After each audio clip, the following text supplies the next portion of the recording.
Hi, my name is Sam Johnson and I'm a voice teacher. Today I'm going to be reacting to and analyzing Hozier doing Take Me to Church live in an NYC subway.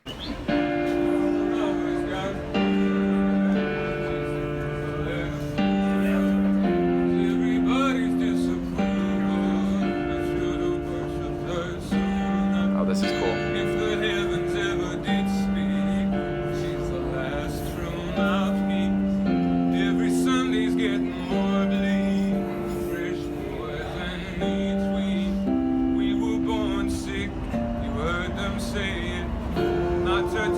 Look how little he's working at this low part of his range.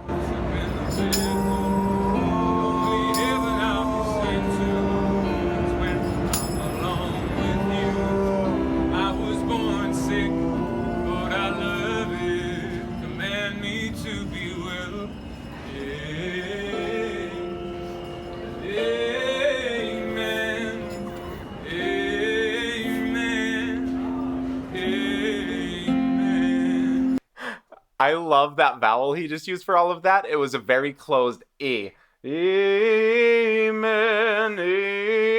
amen, rather than amen, where it starts getting too low and everything. Keeping the vowel in that forward E kind of place prepares him really well for what's about to happen. Then right in on the same take.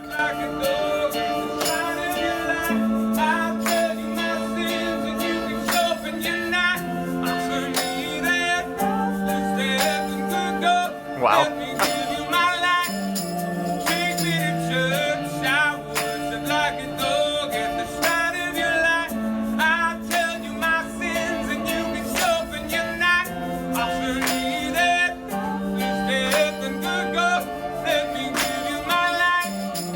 He does these extremely closed vowels. Take me to church. And then when he goes to some of the other higher notes, he kind of opens it up to more of an ah place. But he's going between E and ah, where your tongue is kind of in the same place. It's just we have a lot more space at the front of our mouth. The tongue is in the same place in the back. Say E and then say ah. I guess it's not the exact same place, but it's close. It's like up in the back a little bit more.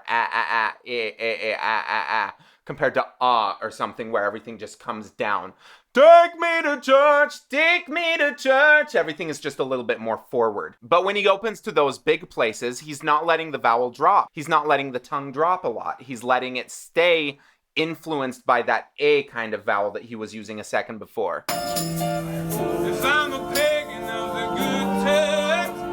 But he also just looks so relaxed.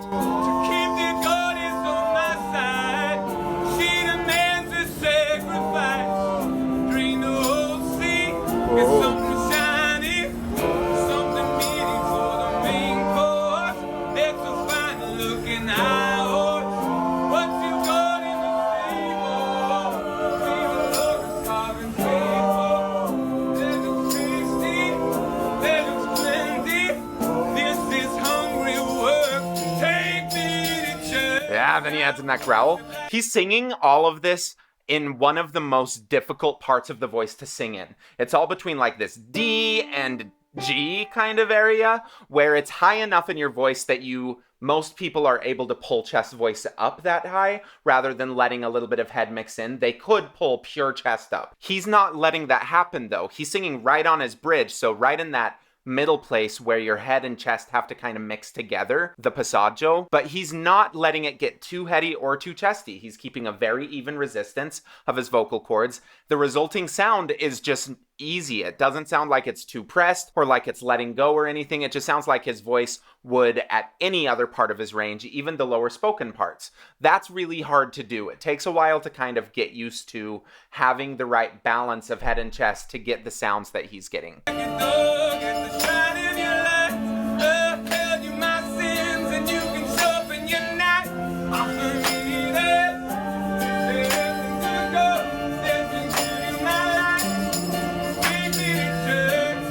Spending a lot of time on that F.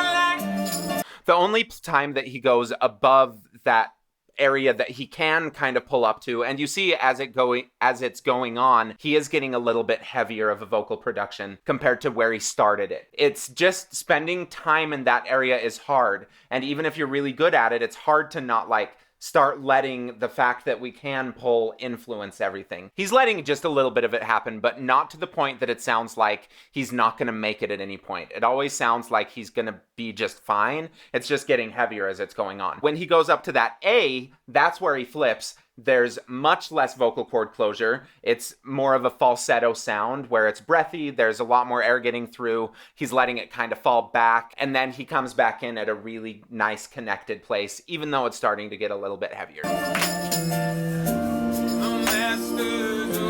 That was like a weird preparation thing. He went, before he even did anything, I wonder if that's a thing, like if smiling into it like that is a trick that helps him keep everything forward, because that's the same kind of face position that he's using when he's not doing the really closed vowels. Whenever he goes to that open place, it's accompanied by this kind of lift up here. So I wonder if that's like a conscious preparation, if he knows, yeah, that's what's going on, that's what feels good, or if it's a tick or what it is.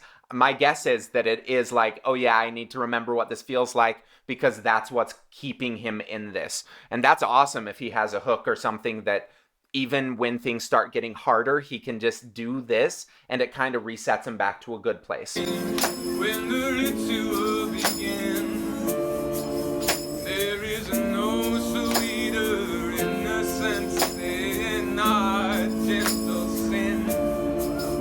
In the madness and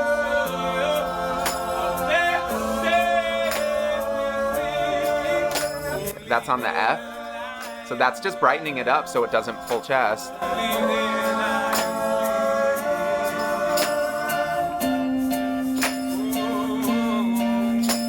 That's more of the open sound. But I don't think his tongue is pulling back with it very much because it has the same underall timbre. And just relax. Take me to church, I worship like a dog at the shrine of your life. I'll tell you my sins and you can sharpen your knife. Listen to me there, there's a good God, let me give you my life. Take me to church, I worship like a dog at the shrine of your life. I'll tell you my sins and you can sharpen your knife. Listen to me there, there's a good God, let me give you my life. That's really cool. Yeah, he sounded awesome for that space. It always kind of concerns me when I see someone just opening their mouth really wide when it gets into this middle part of their range. But he's preparing all of it with this take me, the A, which gets him into a beautiful place. Like, if I was having him sing everything technically perfect and just as balanced as possible, it's boring. It's a boring sound, but it's even. I would probably want it to be all in that A kind of place. However, he's using that to spring him into that kind of place without letting this widening that he's getting start pulling chest voice up. Because that's the big thing that happens. A lot of the time when someone is singing up around their first passagio especially, the tendency is if you open up the mouth more, you're going to pull the feeling of chest voice up. It's harder to kind of let that roll over into a nice mix place. He knows what the nice mix place feels like. He can go into the nice mix place and then open it up without adding the extra grab. That's really cool. And I think that that's helping him not get too heavy with everything, because every time he goes back to the take me to church, because this song really does have a tendency to want to just pull chest voice up. It's in a really hard part of the voice. He's not doing those things. He's not falling prey to it. Some of it's because he's practiced it about 1,000,000 times, and it looks like he is still kind of conscious of the things that are helping him with it. Nothing about his mouth shapes looked accidental, because he's going between such specific places. Like when he's rounding everything, it's this round, and then whenever he goes to take me to church, take, it's really neutral. And then when he goes to the higher parts, it's and it's jumping between very set specific mouth shapes. All of these tools seem to be working really well for him. Another thing is just singing in this space where you have trains making a ton of sound. You have other people walking by who are probably going to make some sound, even though, I mean, I don't know many people who will see him performing this and start trying to be super loud around it. Like, he's got a lot of stage presence. He's a very compelling performer.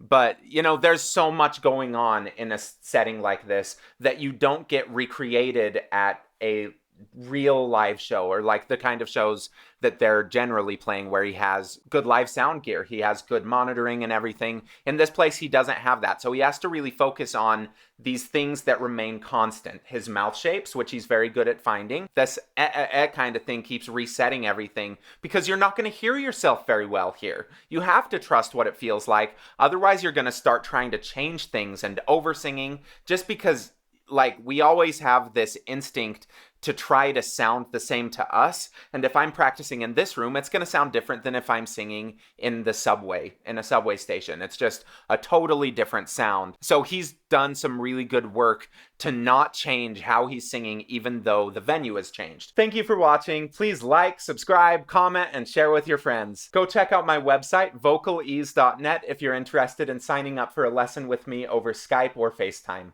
Thank you.